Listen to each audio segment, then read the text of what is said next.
ulat pun bisa menjadi kupu-kupu. Di sekitaran tempat tinggal kita, banyak sekali berbagai binatang yang juga secara tidak sadar bersama dengan mereka.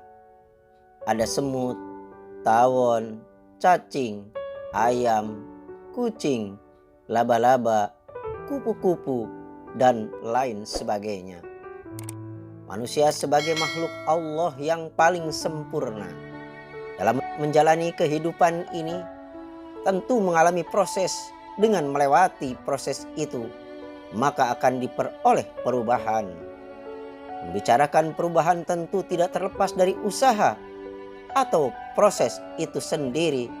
Untuk mewujudkan perubahan itu dikenal dengan istilah metamorfosis, yang artinya saya berubah atau melakukan perubahan atau pembaharuan. Melakukan pembaharuan atau metamorfosis identik dengan berubahnya ulat menjadi kupu-kupu, dari ulat berubah menjadi kepompong, dan dari kepompong berubah menjadi kupu-kupu, merupakan keagungan Allah Subhanahu wa Ta'ala yang dapat mengilhami atau dapat menginspirasi bagi manusia yang mau berpikir, mau mengambil hikmah dan pelajaran yang sangat berharga.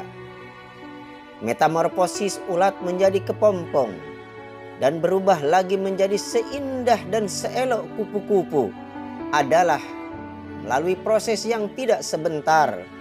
Ulat mengalami pergantian kulit berkali-kali, sehingga di pergantian kulit yang terakhir ia menjadi kepompong.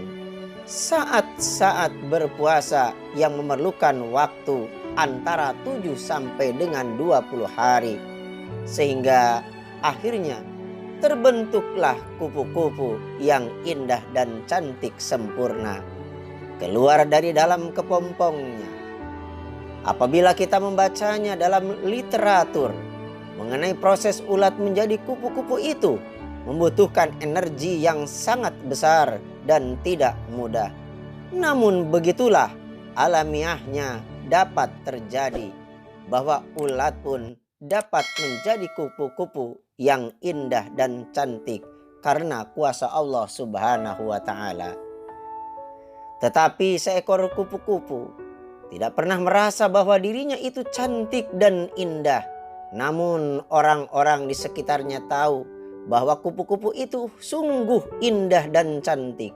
Seandainya mau belajar dari kupu-kupu menjadi begitu mulia dan baik, tetapi dia tidak merasa dirinya baik dan mulia.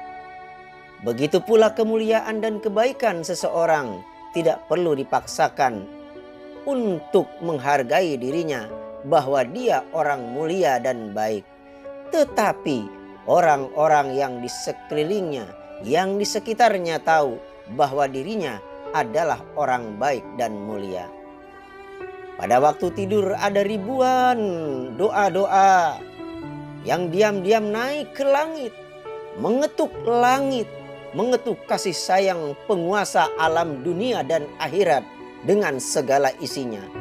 Mungkin doa dari orang-orang kecil, fakir miskin, dan orang-orang kecil lainnya.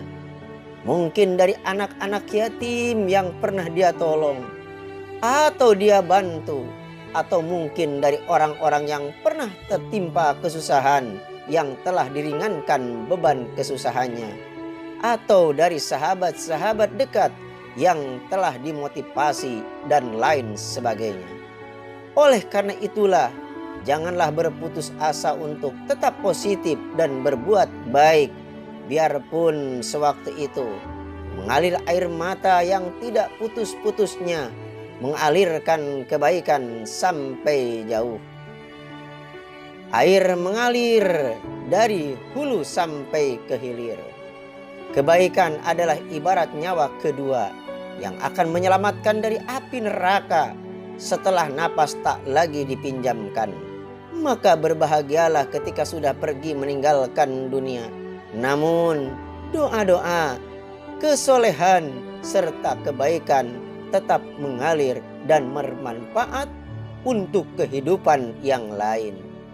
Berbuat baik tidak perlu menunggu kaya.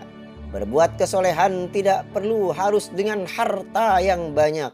Tetapi memberi itulah kita telah bersyukur dengan merasa cukup apa yang telah dikeluarkan, diberikan oleh Allah Subhanahu wa Ta'ala. Belajar dari metamorfosis ulat menjadi kupu-kupu barangkali mengisyaratkan kepada kita sebagai manusia harus terus berusaha berubah, melakukan perubahan menjadi lebih baik dan lebih baik lagi. Bercermin dalam muhasabah diri, kemudian berupaya memperbaiki segala yang salah, memperbaiki segala yang buruk untuk menjadi pribadi yang baik dan positif dalam kacamata Allah Subhanahu wa Ta'ala. Serta kehidupan manusia akan berubah apabila manusianya itu sendiri mau merubahnya. Allah menciptakan manusia untuk menjalani proses kehidupan dunia sampai pada titik tujuannya adalah keindahan hidup, kecantikan hidup, baik di dunia maupun akhirat. Manusia menjalani kehidupan yang telah digariskan Allah dengan berikhtiar terbaik, terus memperbaiki diri, bermetamorfosis menjadi pribadi yang lebih baik sehingga mendapat keindahan akhlak dan mendapatkan ridho Allah Subhanahu wa Ta'ala. Semoga kita dapat mengambil pelajaran yang berharga dari uraian ini. Ulat pun bisa menjadi kupu-kupu sehingga kita dapat menjalani kehidupan dunia ini ada guna dan manfaatnya. Sebaik-baik manusia dalam kehidupan ini adalah manusia yang banyak manfaatnya bagi orang lain. Demikianlah yang dapat kita sampaikan. Mohon maaf atas segala kekurangannya. Wabillahi taufiq wal hidayah. Wassalamualaikum warahmatullahi wabarakatuh.